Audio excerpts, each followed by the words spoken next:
Entrou, o professor Marcos Sai já entrou. É, já vou chamar ele então para a gente começar a conversar.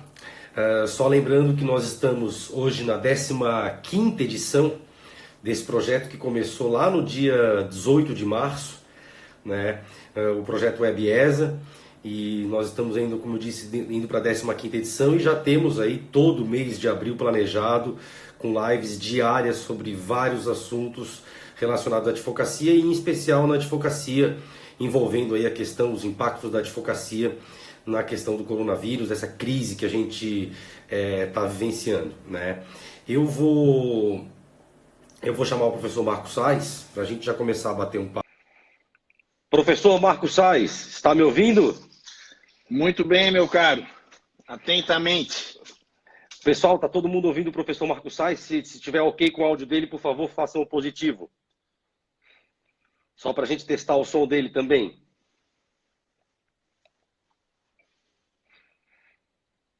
Ok, aqui a Eliane já está dizendo que está ok, a Tamires está me falando que está ok também.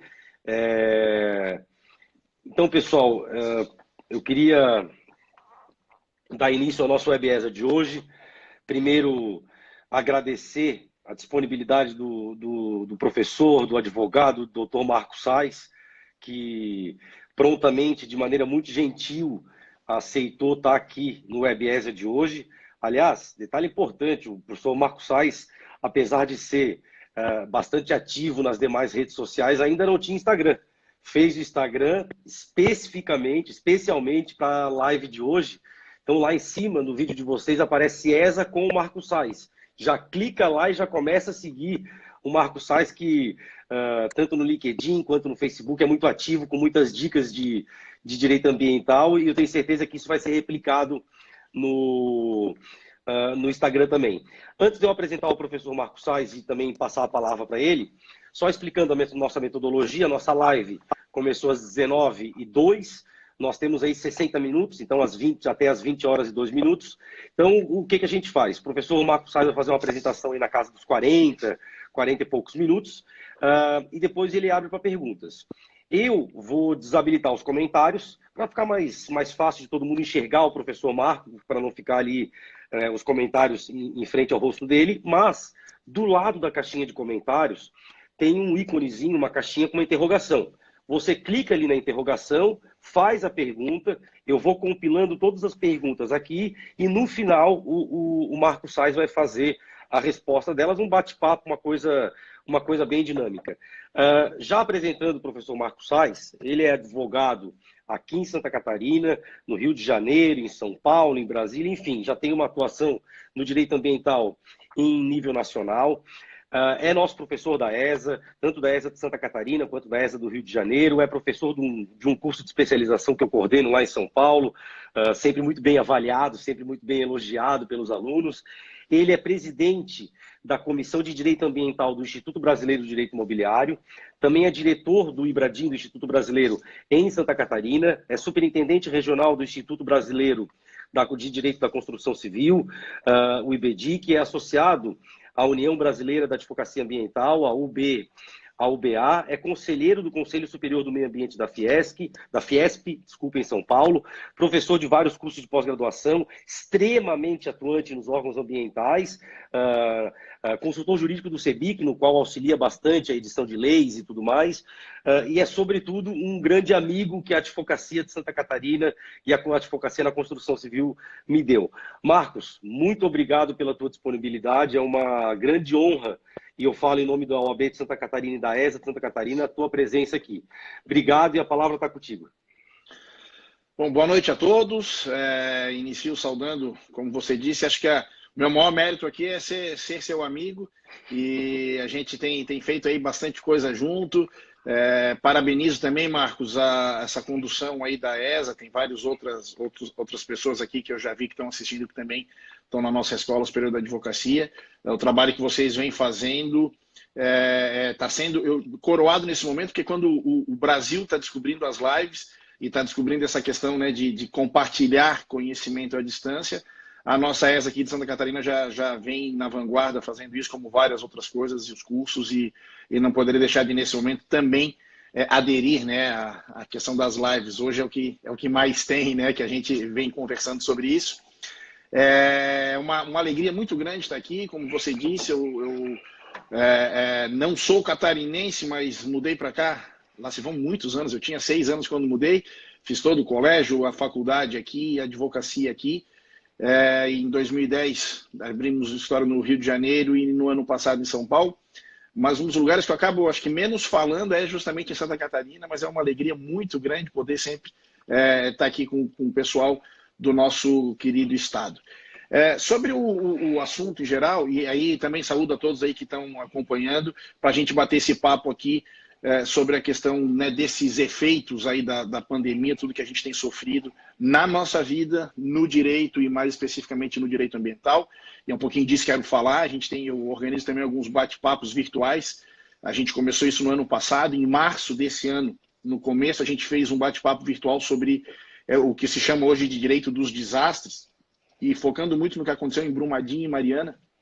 E eu brinquei com os professores que foram convidados, que mal sabíamos que era quase um prenúncio desse ramo do direito que estuda situações inusitadas, e é uma situação pela qual nós estamos passando agora. Nesse dia que a gente conversou sobre o direito dos desastres, foi muito falado sobre Brumadinho e Mariana, e não precisa ser da área ambiental para entender o assunto e a situação toda que foi naquele momento. E na questão de Brumadinho e Mariana, nós tivemos o advento de mais de 40 mil, de Brumadinho, o advento de mais de 40 mil ações judiciais em face daquela questão. Me parece que a gente não é um bom exemplo, você entupir o judiciário com essas ações. Eu penso que muitas vezes o Poder Judiciário não é o melhor lugar para discutir, especialmente ramos mais especializados do direito. E eu espero agora, e Marcos Alinha aqui da ESA, é superintendente do nosso Instituto Brasileiro de Direito Imobiliário, tem atuação forte nessa área, participou de um desses bate-papos aí sobre os impactos no mercado imobiliário, e a tua fala foi justamente sobre a questão, né, da tua outra área aí de atuação muito forte, especialmente aí como professor no processo civil, e trouxesse muitos números e muitas questões. Hoje a primeira preocupação é o que está suspenso, o que não está suspenso, como é que ficam os prazos, mas essa vai passar. A questão que eu fico pensando, ontem eu tomei conhecimento de uma decisão do ministro Herman Benjamin, do STJ, que tinha sido julgado em 2016 e o acórdão foi publicado ontem. São 4 anos para publicar um acórdão. Não me estranha tanto, porque eu tenho um caso aqui do escritório que está com ele também há 4 anos e não publicou. Então, na verdade, quem se socorrer do judiciário nesse momento vai ter a decisão daqui a muitos anos. Certamente, ainda mais se for em tribunais superiores. Então, me parece que esse momento tem sido de muito aprendizado. Eu lamento muito a guerra política que se instaurou entre alguns governadores e o presidente da República, aqui sem tomar partido absolutamente de ninguém, mas não é este momento. Tenho muito receio de que, eventualmente, o remédio utilizado seja mais forte que a doença. Eu dou sempre um exemplo. O tratamento de câncer é algo muito fácil, muito simples, basta você fazer quimioterapia. Onde é que está a dificuldade? Está em saber a dose certa. Senão você acaba matando o paciente não pelo câncer, mas sim pela quimioterapia, que parece que o dilema hoje dos nossos governantes, né? Até onde esse isolamento deve ir ou não deve ir, porque algo que foi falado no bate-papo de infraestrutura, e uma frase que eu gostei muito de repetir, aonde eu tenho participado, amanhã vamos ter uma live da CEBIC, discutindo também os assuntos com o diretor de licenciamento do IBAMA, e pessoas aí das diversas regiões do Brasil. E nessa live foi dito assim, não há dicotomia entre a defesa da vida e a defesa dos interesses econômicos. Ao contrário, eles têm que andar, você tendo uma boa economia, em tese, as vidas também serão respeitadas. Mas esse clamor que a gente tem ouvido, o direito à vida, você tem que tomar muito cuidado, eu espero que a nossa sociedade não perca nem isso, e nem essa solidariedade que tem tomado conta, para lembrar que todo dia morre gente por falta de leito, ou porque está em comunidade. Eu tenho um exemplo lá no Rio, Morro da Providência, fica bem no centro do Rio de Janeiro. As equipes de saúde foram ensinar as pessoas lá como lavar a mão e se deram conta que a água não é encanada. Então não tem como você lavar a mão com água suja. Então são questões que eu espero que a gente não perca este momento. E assim como eu falei dos governantes, que tem um papel muito importante agora, a advocacia vai ter um papel muito importante. Porque se você acabar fomentando o ingresso de ações judiciais, ou mesmo aqueles conselhos, Eu falei com um amigo que administra um condomínio, ele disse que na primeira semana de isolamento, metade das pessoas ligaram e falaram que não pagariam o aluguel. Quer dizer, a boa-fé agora ela precisa prevalecer, e é o papel da advocacia, quando eu falar mais especificamente da questão ambiental, onde se trabalha muito, tem um campo muito grande para trabalhar no consultivo, você tem que ser um bom advogado. Você tem que aconselhar corretamente. E é por isso que eu louvo mais uma vez a iniciativa da nossa ESA de ter essas lives para poder conversar sobre tudo isso, para que os advogados todos possam ter essa noção. Nós teremos um papel muito importante. Nós vamos passar com mais ou com menos dificuldade por esse momento como um todo. Indo para o tema que eu trabalho, eu sou apaixonado por esse tema, sempre convida para falar sobre questões ambientais, o licenciamento ambiental, o direito ambiental como um todo, não tem como negar, porque trabalho desde a segunda fase da faculdade, quando comecei a estagiar com o direito ambiental, e é muito importante que, assim como eu falei que não há dicotomia entre direito à vida e economia, não há dicotomia que muitos tentam vender entre o meio ambiente e o desenvolvimento. Eu sou ambientalista, eu sou desenvolvimentista. Quem quer desenvolver, por óbvio, tem que sempre fazê-lo com respeito às normas ambientais, ao meio ambiente. E é o que eu digo, nós temos uma boa legislação, talvez não necessariamente precisa de ajustes, falarei sobre isso também ao final, mas o que se tem que entender é que você tem que ver a forma correta de empreender. E aqui falando na nossa região, a questão das incorporações, construção civil, a área de loteamentos, o setor de loteamentos muito forte, mas caminhando pelo nosso estado, e Santa Catarina tem essa riqueza, uma diversidade muito grande dentro das regiões, indo para o norte do estado altamente industrializado, indo para o oeste, onde você tem o setor agro, a questão ambiental ela está sempre presente e eu não tenho dúvida.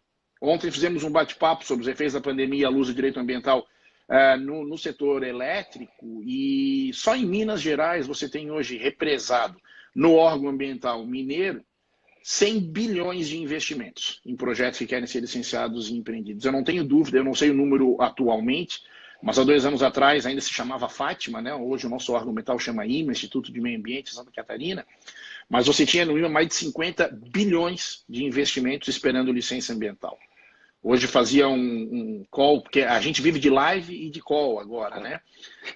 O brasileiro com a sua mania também de usar os termos em inglês, mas nesse call a gente estava conversando e é um projeto há 3 anos e meio parado, esperando a licença prévia, né? Que é a licença que já dá o direito à concepção, à localização do projeto. Me parece que a retomada após a crise, quando a gente vê todas essas iniciativas do governo federal louváveis, por exemplo, fazer esse repasse de R$600 até 3 meses, as famílias podendo receber 1.200, de algum lugar esse dinheiro vai precisar sair. E eu não tenho dúvida que, especialmente o setor de infraestrutura, com as grandes obras que serão necessárias, já eram necessárias, se tornam mais necessárias, será imprescindível para essa retomada. A gente tem até na OAB, nós criamos a Comissão de Desenvolvimento de Estrutura e Infraestrutura. Hoje o querido amigo Marcos Fei Probst, ele vem presidindo a comissão. E o objetivo da criação dessa comissão foi justamente para demonstrar para a advocacia catarinense a oportunidade que se tem em trabalhar nesses grandes projetos. Desde a prospecção do investidor, na escolha do local, todas as partes dos contratos e caindo na questão do licenciamento ambiental e depois da própria implantação. É uma gama de trabalho enormes. Com muita possibilidade e que acaba tendo muita gente de fora trabalhando aqui. Por quê? Porque muitas vezes em outros estados se tem mais obras muito grandes de infraestrutura, como ferrovias, os portos, mas aqui a gente tem que entender realmente esse mercado. Então, o que o direito ambiental ele regula, né? É justamente essa interação da utilização dos recursos naturais sendo feito de uma forma sustentável, porque o próprio artigo 225 da Constituição, ele fala, né, que a gente tem que ter um meio ambiente ecologicamente equilibrado para as presentes e futuras gerações. Então, além de tudo, estamos tratando de um direito intergeracional, e aqui muita coisa acaba acontecendo, e me parece, aí agora há quase 20 anos trabalhando com esse assunto, que especialmente a jurisprudência criou algumas coisas, como o princípio da proibição do retrocesso, com dever, graças a Deus, no julgamento histórico das ações de inconstitucionalidade face ao Código Florestal de 2012, foi julgado o Supremo firmou o entendimento de que este princípio ele até existe para o núcleo geral. Então, por exemplo, você não pode acabar com as APPs, mas por óbvio que você pode regulamentá-las de forma diferente. Porque se prevalecesse o entendimento do Ministério Público Federal, você não poderia mais mexer, e vindo mais para o direito urbanístico e próprio reflexo no imobiliário, você não poderia mexer sequer em planos diretores para ser menos restritivo. Então, o direito ambiental, ele, nos últimos 15 anos, cresceu demais e passou a ter as suas premissas debatidas no Poder Judiciário, e a gente vem tendo, em fevereiro do ano passado, teve um outro julgamento histórico no Supremo, e falo para muitos, você falou da atuação que a gente tem institucional, também apoiando aí projetos de lei, tem a Lei Geral do Licenciamento Ambiental, e setores da economia queriam dispensar algumas atividades potencialmente causadoras de degradação ambiental de licenciamento. E o Supremo já se manifestou, como eu disse, o relator é o ministro Alexandre de Moraes. Tocantins tinha dispensado algumas atividades agro de licenciamento, foi dito que é inconstitucional, foi por 11-0, eu costumo brincar que é raríssimo a gente lembrar de julgamentos recentes no nosso Supremo unânimes, esse foi 11-0, dizendo, olha, você pode simplificar o licenciamento, você jamais pode dispensar o licenciamento. Mas, vindo aqui para os efeitos da pandemia, eu queria ainda fazer só uma explicação conceitual. No licenciamento, no direito ambiental tem o que se chama da tríplice responsabilização. Uma mesma ação pode gerar 3 tipos de responsabilidade: na esfera administrativa, na esfera civil e na esfera criminal. Isso, para algumas pessoas de outros ramos do direito, pega um pouco de surpresa, assim como a possibilidade de responsabilização penal de pessoa jurídica, mas é algo trazido pela própria Constituição, não tem discussão dentro do direito ambiental. Mas o que é importante a gente entender aqui, né? A responsabilidade administrativa é pagar pelo dano cometido, a responsabilidade civil é recuperar esse dano, a responsabilidade criminal tem alguma pena restritiva de direitos, também visando punir esse dano causado.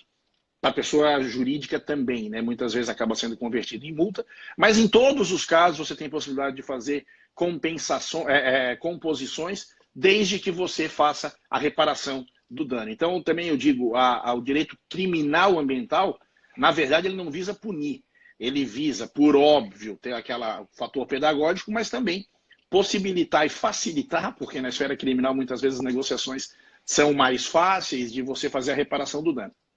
Neste momento, se a gente for olhar para cada uma dessas 3 áreas, administrativa, civil e criminal, os efeitos da pandemia. Na questão administrativa, a gente pode chamar muita atenção das licenças ambientais, e quem está habituado à questão ambiental sabe que uma licença ambiental, ela vem, a parte da frente dela é muito bonita, porque ela dá o direito de você fazer determinado empreendimento, e a parte de trás, ou as outras folhas, vem com as condicionantes que te dizem como fazer. E sempre que sai uma licença, o cliente comemora e eu viro para ver as condicionantes e ver se a gente tem que debater alguma coisa. Por quê?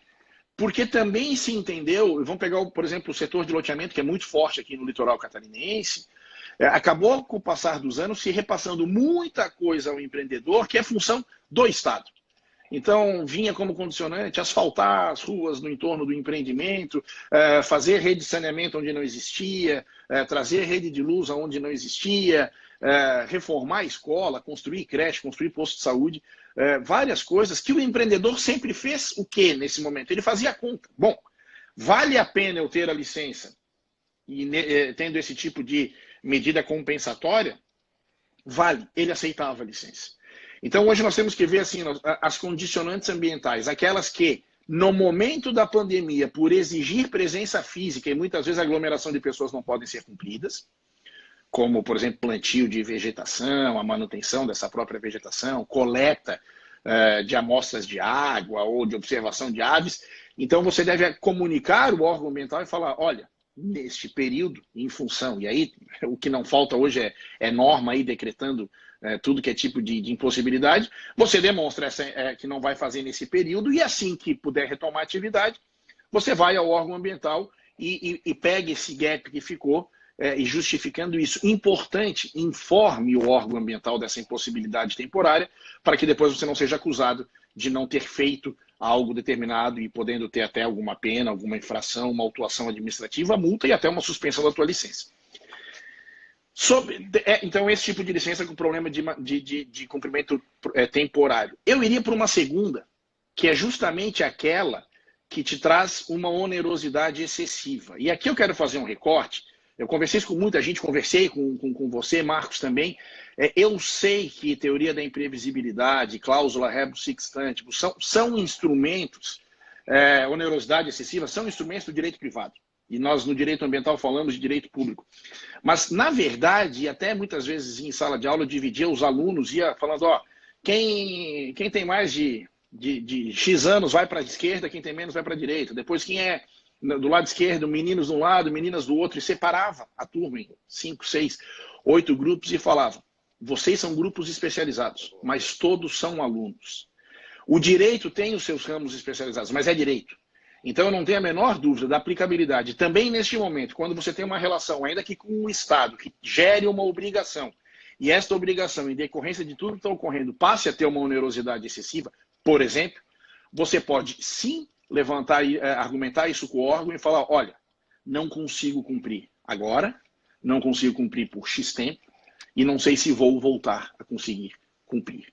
Então, essa negociação, no começo da outra semana, a EPA americana, né, que é o órgão, é o IBAMA deles, um pouquinho diferente, mas seria o que é o nosso IBAMA nacional, trouxe essa possibilidade através de uma norma específica. Inclusive, provocamos o Ministério do Meio Ambiente, o Ministério da Economia e o IBAMA para que fizesse uma norma nesse sentido, e fez na semana passada.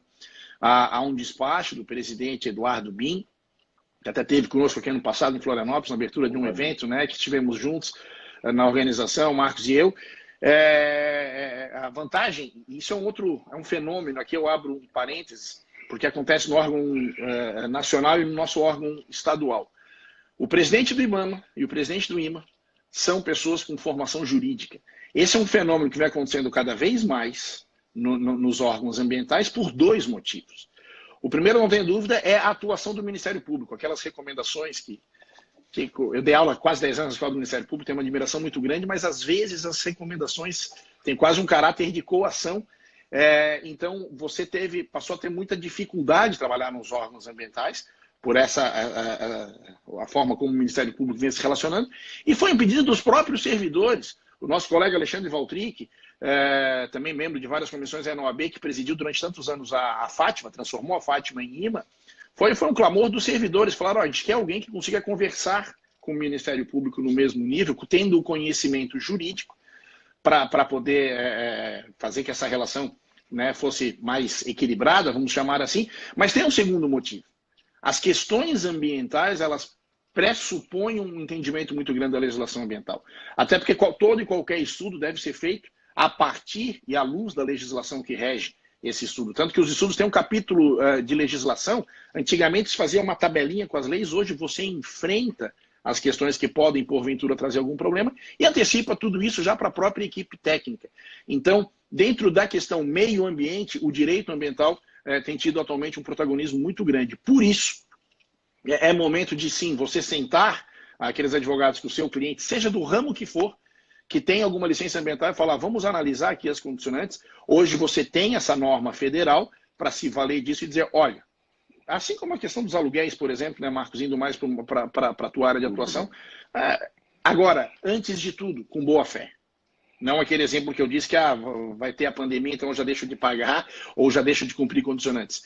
Converse com o órgão ambiental e mais. Se tiver essa liberdade ou se tiver um inquérito civil instaurado para acompanhar esse processo de licenciamento, informe isso também ao Ministério Público. Eu não tenho dúvida que quando a gente fala da boa-fé, a boa-fé que deve permear o empreendedor, o órgão ambiental e também o órgão de controle aqui, notadamente, o Ministério Público.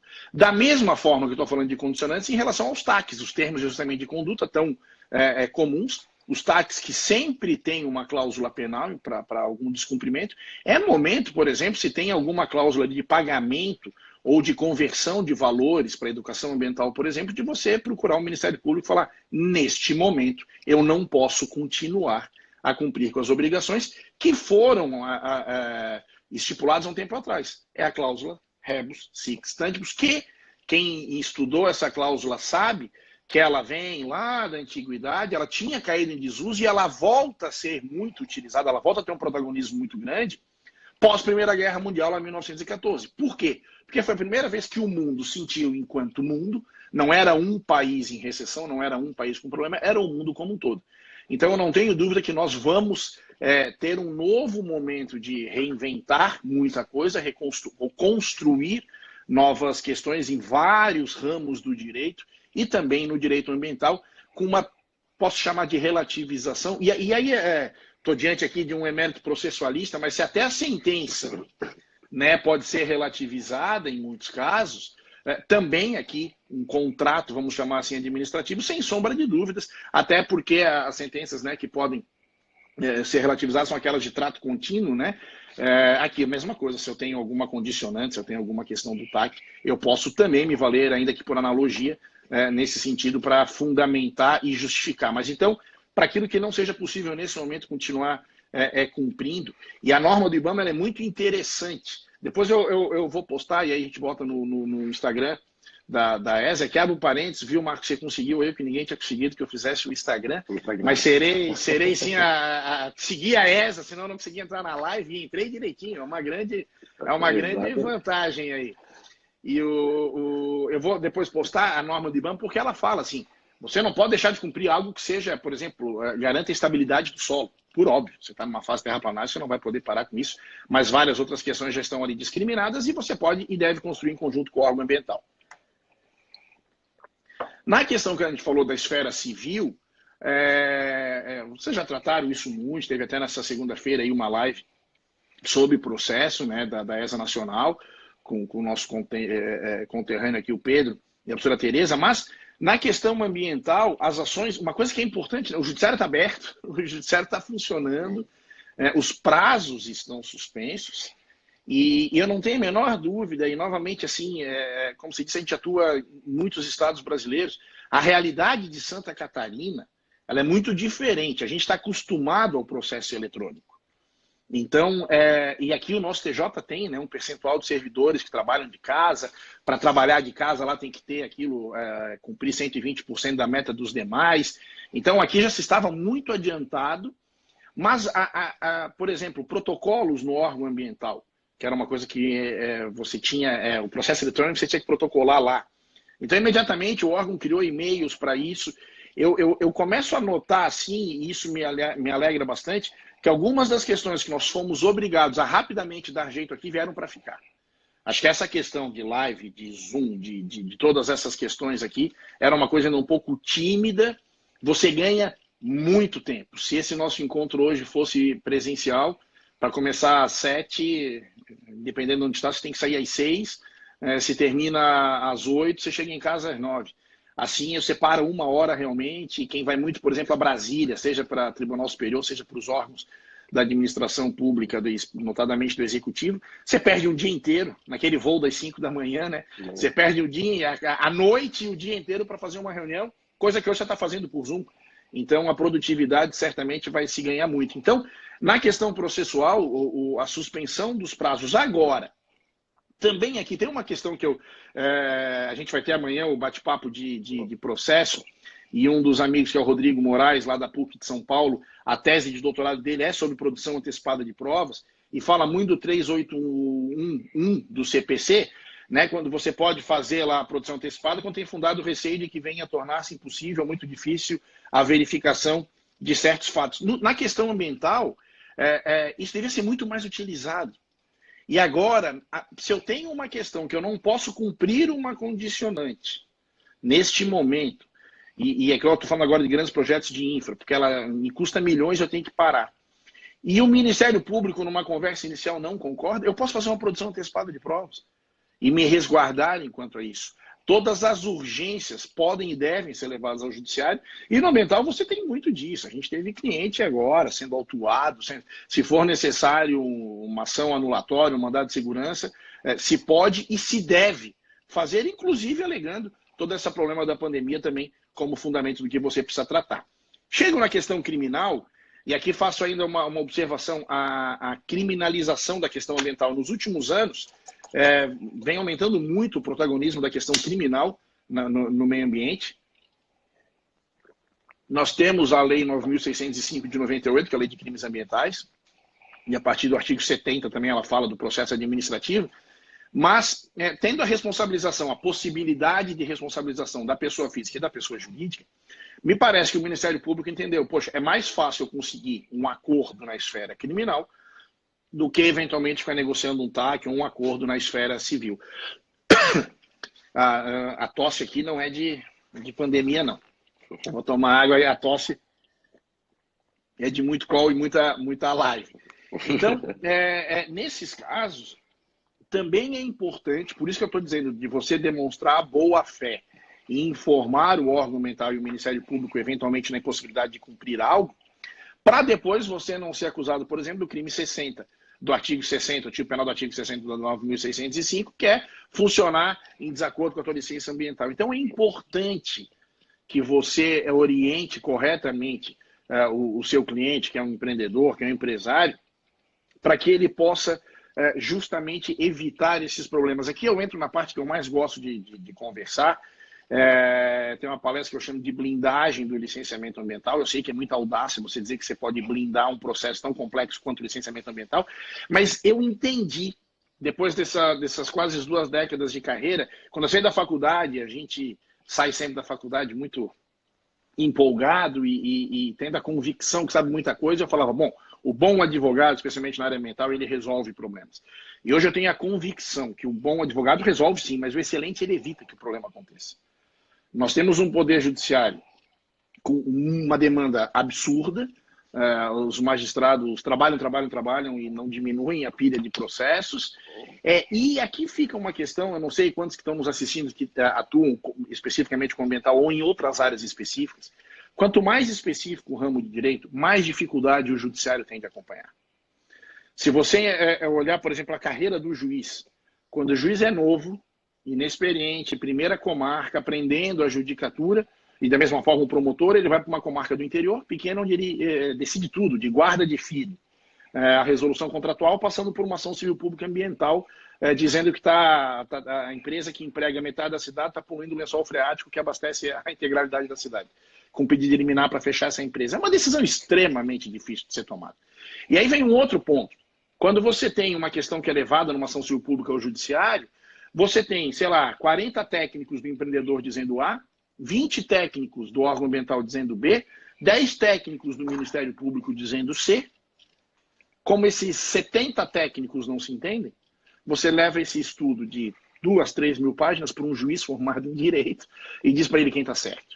É brutal isso com o juiz. E o juiz, então, aí ele vai seguindo a carreira dele, ele consegue ter uma especialização, mas tirando alguns pouquíssimos tribunais, cita aqui o Tribunal de Justiça de São Paulo, e a nossa Justiça Federal da 4ª Região tem vara especializada ambiental, você não tem varas ambientais, você tem direito público, onde um dos tantos assuntos é o ambiental. Então, quando eu falei já no início, né, que os advogados vão ter um papel importante agora de não abarrotar o poder judiciário de ações, quem atua com direito ambiental com seriedade é uma área que precisa também disso. Eu acompanhei muito de perto a questão de Brumadinho e a empresa que causou, enfim, lá, por ação, por omissão, enfim, não vem ao caso, tem uma ação criminal para discutir isso, mas quis fazer acordos. E tem advogado que representa 10, 12, 14, 15 mil pessoas que sequer sabem o que está acontecendo na ação. Não me parece que nem o processo civil brasileiro está preparado para passar por uma pandemia, não há instrumentos para isso, e também, aí vem a questão da advocacia, que não deveria levar desse jeito. Então, acho que, repito, elogio aqui a ESA, a nossa OAB, extremamente atuante nesse momento, é isso. E a função do advogado ambiental é nesse sentido, não só em época de pandemia, mas durante toda a sua atuação.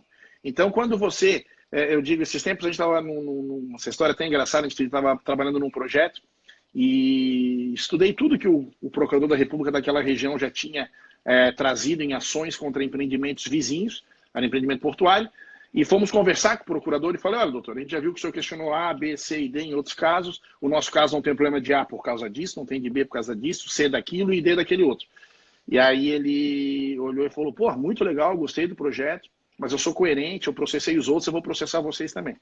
Aí eu olhei para o procurador e falei, mas vai processar por o quê? Dele, isso eu ainda não sei. Então, quando eu disse que é muito audacioso você dizer que você vai blindar o processo, você não pode segurar a caneta, seja do promotor, se a gente enfrentou recentemente uma ação também de uma organização não governamental, que acabou tendo liminar, foi até bastante difícil para reverter no TRF, outro estado. Mas, em ambos os casos, esses que eu citei, seja da ação do promotor, seja a ação da ONG, eram questões que a gente já tinha antecipado, tinha trabalhado no licenciamento, e aí, quando foi judicializado, se conseguiu demonstrar muito mais facilmente para o magistrado a questão e que isso tinha sido, sim, analisado, respeitado e que não era motivo para a paralisação do projeto. Então, essa é a questão, eu falo muito de antecipar as questões. E como é que você entende? Não é um chute.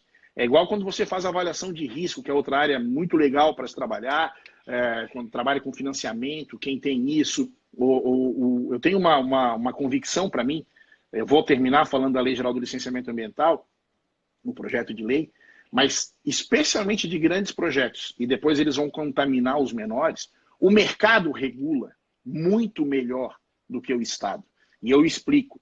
Quando você faz um projeto, a gente ontem ainda protocolou, mesmo com a pandemia toda, estreamos um protocolo diferente no IBAMA lá de Brasília, protocolamos um EIA-RIMA de um complexo térmico que vai gerar 5 GB de energia. Só para entenderem, Belo Monte, na Baixa, gera 4,5, ou seja, é um projeto gigantesco.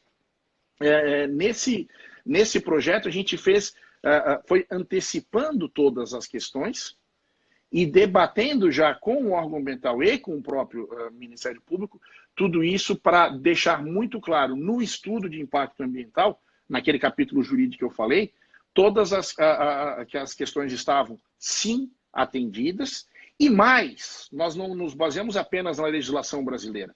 Por quê? Porque, por óbvio, um projeto desse necessitará de investimentos de grandes empresas do setor de óleo e gás, que, por óbvio, também não se satisfazem apenas com o cumprimento da legislação brasileira, mas também a legislação do seu país e também, e principalmente, dos bancos que são signatários do princípio do Equador, da IFC, onde fala o seguinte, olha, ou você se encaixa nisso tudo, ou eu não boto dinheiro na tua empresa.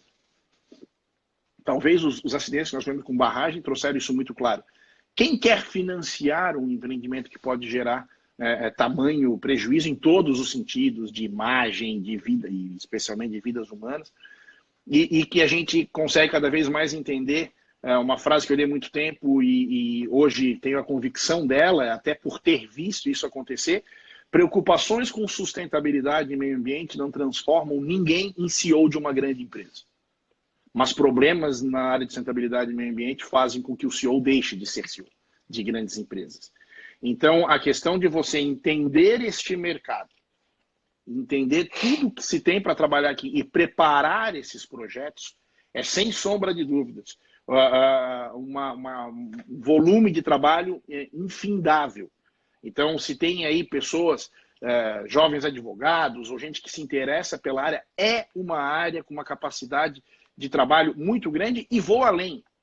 É a área, e aqui falando de licenciamento de grandes projetos, que vai ajudar o Brasil a sair da crise. Por quê?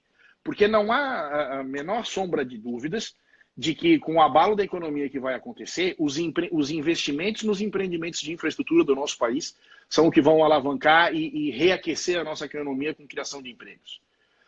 Por que eu estou dizendo isso? Porque todas as ferrovias têm que ser construídas no nosso país. Todos os portos que precisam ser construídos.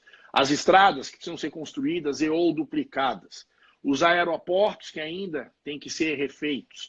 Então, todas essas grandes áreas de investimentos, todos, e os números nessa área são bilhões de dólares. Atualmente fica até difícil fazer a conta. Não está tão difícil, porque vezes 5 não é tão difícil, mas está exorbitante, né? Então você pega um capex do empreendimento, os caras falam, são 8 bi de dólares, estão falando de 40 bilhões de reais. Você tem não só investimento em criação de empregos diretos, como os empregos indiretos, o que se chama de efeito renda, que é o dinheiro circulando, que é o que esses 600 reais, 20 bi por mês que o governo federal vai jogar, vão fazer com a economia, né? Diz que R$1 circula pelo menos 20 vezes dentro de uma economia, muitas vezes dentro do próprio bairro, e com isso aquece o bairro. Então, a participação nesse momento de conseguir que o licenciamento ambiental não seja afrouxado, não seja relativizado, não seja flexibilizado, mas seja assim simplificado e que as obras possam sair com segurança, é muito importante. E para dar segurança jurídica para um empreendimento desse, você precisa, sem sombra de dúvidas, do advogado. Eu vou, antes de falar da lei geral, e já vendo meu tempo, Marcos, tem uma história que eu gosto de contar, que fala muito do licenciamento ambiental e a loucura que é. A gente estava licenciando um empreendimento portuário, que o investidor era um sheik árabe, e o escritório que eu atendia era um escritório americano, e eu fui conversar com o representante do sheik e o representante do colega americano sobre o licenciamento ambiental brasileiro. E contei para eles que você tinha que fazer um EIA-RIMA, você contratava técnicos, fazia diagnóstico de meio físico, biótico, socioeconômico, precisava ter o que se chama, né, de cuidar das 4 estações, olhar como é que aquele empreendimento interage durante um ano inteiro, e que isso custava uma fortuna, e quando você terminava, você protocolava isso no órgão ambiental, eles te respondiam, pediam complementação, você marcava uma audiência pública, reunia 2.000 pessoas, fazia audiência pública, pediam mais complementação, você devolvia, saía a licença prévia 2, 3 anos depois.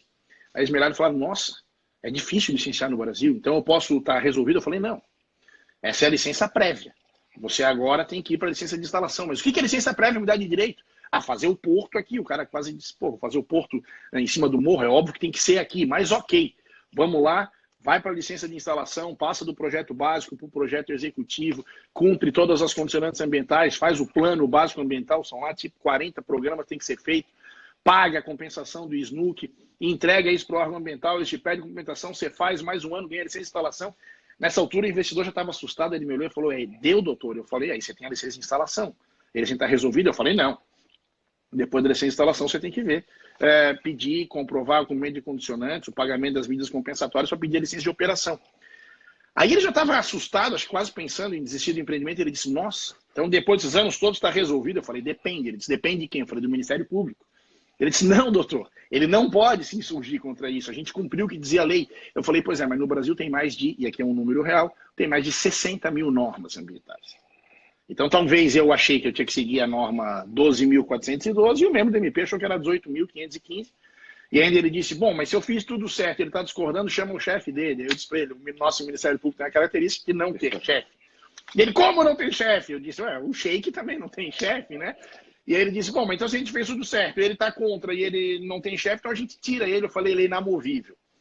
E aí o cara me olhou e falou, vocês são loucos? Eu juro que a minha resposta foi dizer, a gente mais ou menos, mas você de vir investir aqui é completamente louco. A gente não pode esquecer e aceitar verdadeiras barbaridades. O licenciamento ambiental brasileiro, ele precisa ser revisto com urgência.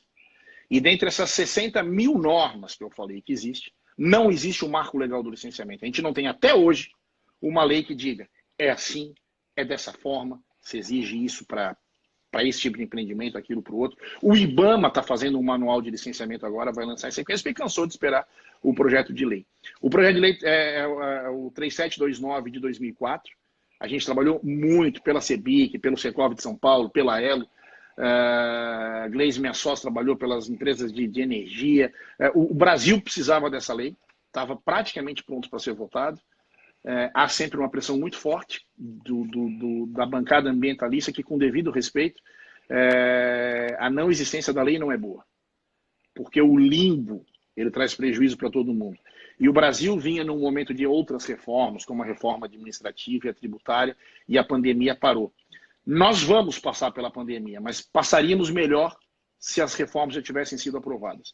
Então eu espero que a simplificação que o licenciamento ambiental tanto necessita, e a gente continua trabalhando para que o projeto de lei amanhã na live da CEBIC, que a gente vai falar sobre isso, seja aprovado. Eu espero que também a questão da tributação, eu também espero que a reforma administrativa. Esse país precisa de simplificação. Quando a gente aprendeu a trabalhar com lives, quando a gente aprendeu a fazer os eventos no Zoom, quando a gente conseguiu simplificar para poder se encontrar, também é papel do nosso governo fazer isso. Onde é que nós entramos? Nós entramos enquanto sociedade civil, seja através da OAB, seja através de outras instituições e entidades que a gente participa. Semana que vem fazer um bate-papo sobre as entidades, o papel das entidades. A gente precisa exigir dos nossos governantes que seja mais simples viver no nosso país, seja mais fácil você poder investir. você ter 40, 50, 60, 70 bilhões represados no órgão ambiental, você tem que ter capacidade técnica de dar essas licenças adequadamente para que esse investimento aconteça. E para tudo isso acontecer com segurança jurídica e muito bem, precisa de advogado, bom advogado na área ambiental. Meu caro amigo, essas considerações, eu devolvo, me aventurei a falar de processo civil, se eu falei alguma bobagem, você, por favor, me corrija. Falei um pouco de imobiliário também, se eu falei, você me corrija. Mas eu queria mais uma vez agradecer aí o convite, essa possibilidade, essa oportunidade de estar conversando com os colegas aqui de Santa Catarina. Eu vi até nome de gente que eu sei que também é de outro estado, mas é sempre uma oportunidade, uma alegria para a gente conversar e poder construir junto, né, Marcos, também essas saídas. Eu levo muita, eu tenho convicção de que esses momentos, mais do que a quantidade de pessoas, é a qualidade das pessoas.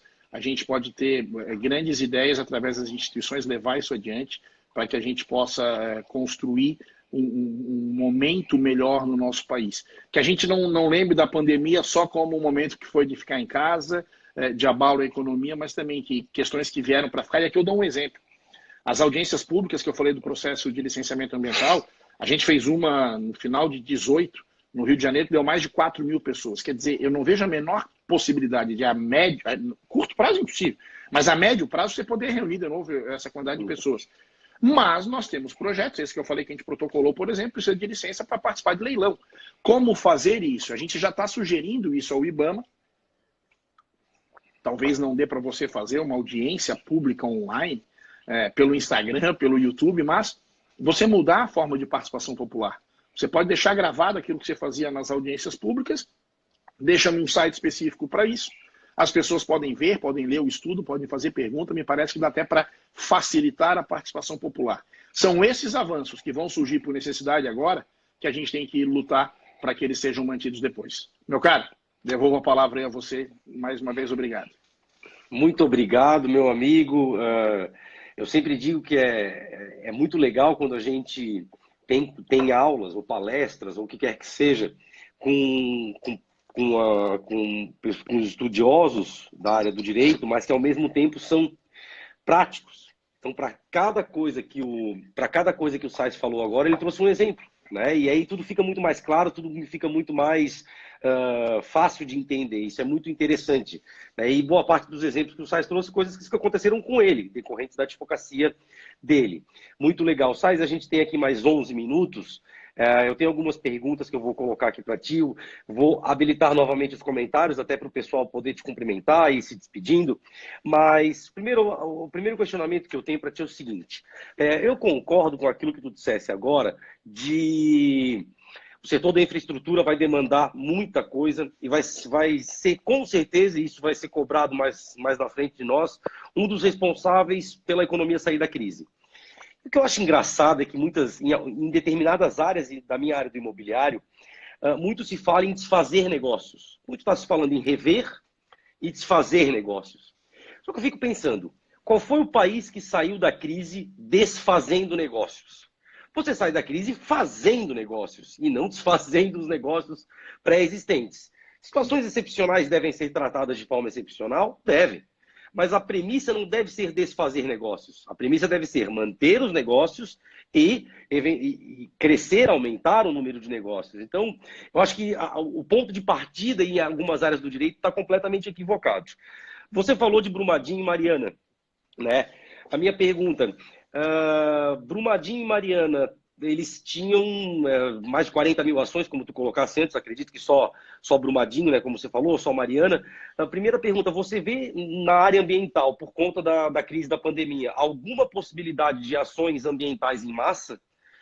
Segunda pergunta, do ponto de vista do direito, a gente está falando agora de coisas novas e muitas áreas do direito estão mudando conceitos basilares. O direito do trabalho, por exemplo, está abrindo mão, entre aspas, de cláusulas que eram quase pétreas.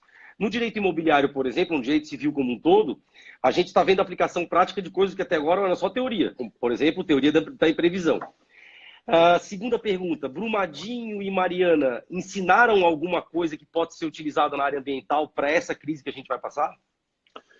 Bom, eu digo que o mundo é regido pelas boas perguntas, né? E você fez várias boas perguntas nessa tua fala. A primeira questão sobre fazer ou desfazer negócios, eu acho que está perfeito. Você tem que ver, e aí vem aquela questão, estava falando muito, a gente vai precisar da boa-fé nas relações. Boa-fé nas relações é uma dessas coisas também que a gente estuda muito e vê pouco. Como você falou, eu lembro quando deu a enchente de Blumenau, aí você falava, quando ele estudou na faculdade, aluvião, aquelas coisas, né? O cara não perdeu o terreno, o cara perdeu o CEP. Né? São momentos inusitados que fazem você ver coisas que você só tinha visto na época da faculdade. Acho que a questão da boa-fé, ela é mais do que nunca primordial. E aí eu vou dizer uma coisa, e falo aqui com tranquilidade, quem não é advogado não pode falar mal de advogado, mas advogado pode e deve. Nossa classe, muitas vezes, é vista de uma forma um pouco torta por causa disso. Porque, não, pô, você tem um momento horroroso e você, eu vou ganhar alguma coisa com isso. O momento agora é de pensar no país. Então, entre desfazer esses negócios, e pegando o exemplo mais simples, o cara que aluga um imóvel para funcionar, uma padaria, a venda de alguma coisa, você vai fazer o quê? Vai despejá-lo? E com isso nunca mais vai receber o que ele deixou de pagar nesse período, porque ele não... Ontem eu ouvi um áudio de uma pessoa que demitiu 38 pessoas uma loja que vendia calzone. De cortar o coração. Né? Porque aquelas pessoas... É uma reação em cadeia de você tendo esses problemas.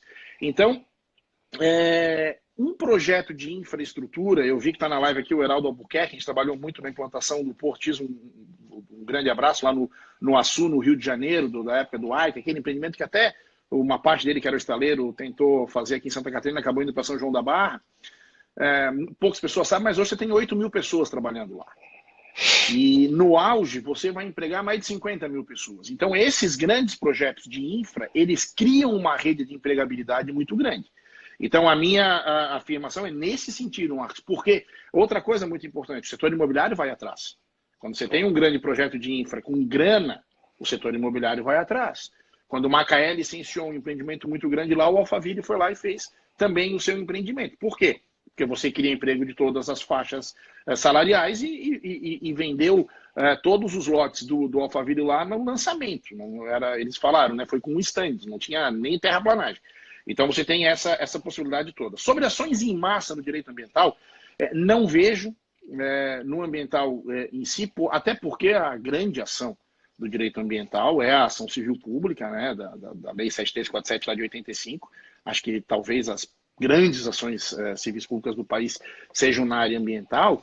O problema é que uma ação civil pública na área ambiental, ela muitas vezes tem um reflexo num setor econômico inteiro ou numa região inteira. Então, uma ação ruim da área ambiental, quando eu falei, por exemplo, de um empreendimento que está se instalando, vamos pegar o Comperj no Rio de Janeiro. O empreendimento já investiram 20 bilhões. Hoje eu estava falando com a advogada da Petrobras responsável, ela falou, olha, eu fui para o MP e falei, não tenho como cumprir o TAC nesse momento. Se esse promotor não aceita isso, judicializa e impede a construção do complexo petroquímico do Rio de Janeiro, você deixa de criar 12 mil empregos e você vai ter ações em massa, talvez do imobiliário, em função disso. Então me preocupa muito sim as ações, porque em que pese serem em número pequeno, pela complexidade e pelo alcance, elas podem acabar trazendo um problema muito grande para outros ramos do direito. Não sei se esqueci alguma, cara. Se do ponto de vista do direito, alguma coisa que foi aprendido desses conceitos que a gente está trabalhando, que tu acha que pode ser replicado aqui? Eu acho que sim, entendo que sim. Essa questão de não cumprir determinados condicionantes. Você tem uma questão... Vamos pegar o exemplo de térmica que eu falei.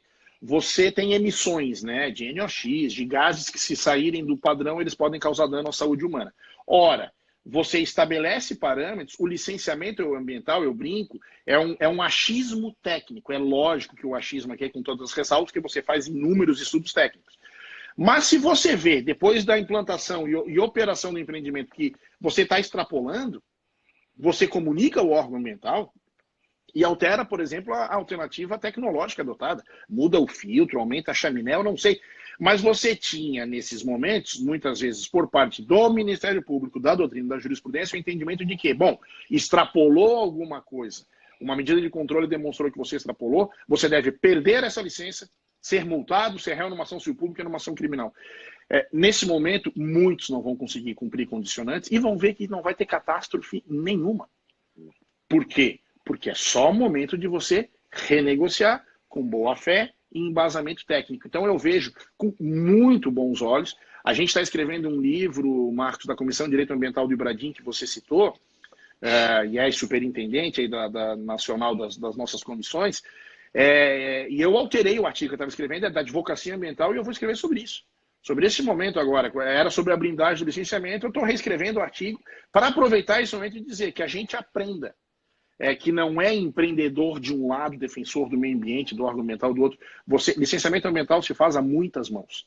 É assim que é feito no mundo inteiro e eu acredito muito que esse momento vai ajudar também para isso. Sais, eu acho que a gente tem ainda uns minutinhos aqui. Tem uma pergunta que inclusive é sobre condicionantes. Eu coloquei a pergunta na tela aí. A Lulu de Bem está perguntando como ficou a comprovação das condicionantes das licenças. Está suspenso o cumprimento? Vamos lá. Bela pergunta, porque os prazos administrativos estão suspensos. O cumprimento de condicionantes, Lulu, eu entendo que não está suspenso, porque aquilo que eu disse, se ela pode ser cumprida, você continua. O que está suspenso é o prazo para você protocolar o teu relatório no órgão ambiental. Então, vamos supor que seja relatório trimestral ou semestral. Esse prazo, sim, você pode jogá-lo para frente. Mas o cumprimento dela, não. Salvo aquelas duas hipóteses que eu falei. Ela não pode ser feita porque demanda uma presença física, e aí você estaria, inclusive, desobedecendo aí os decretos, ou se ela está te gerando uma onerosidade excessiva. Você informa e diz, não consigo cumprir, seja agora, seja por um tempo, seja para sempre, e aí você renegocia, repactua isso, seja condicionante, Lulu, ou seja também alguma cláusula do TAC. Sais, meu amigo, chegamos no nosso tempo limite.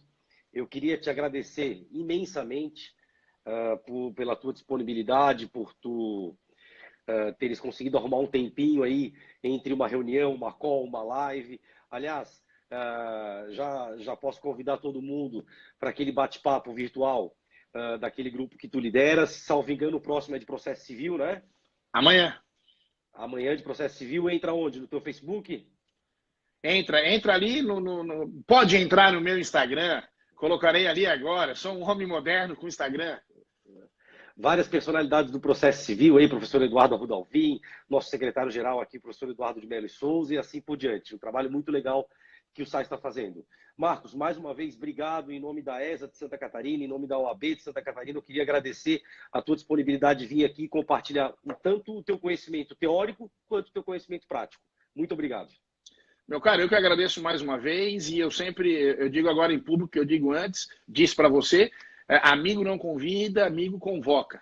Quando você chama nos projetos, a gente está sempre junto, tem feito coisa muito legal junto. Eu reitero os parabéns para a nossa Escola Superior da Advocacia aí sobre a tua coordenação, cara, que tem feito um trabalho de referência, né? A gente que acaba andando muito aí, ouve muito, assim, tanto a OAB quanto a ESA tem feito um trabalho de referência, é muito legal, e esse momento aqui está só consagrando isso. Parabéns, um abraço a todos e que a gente, logo, o que eu estou mais sentindo falta nesse período todo são dos happy hours, porque esses à distância são muito ruins, mas que a gente possa discutir direito ambiental também em happy hour e tomando alguma coisa que não seja somente água numa próxima, meu caro.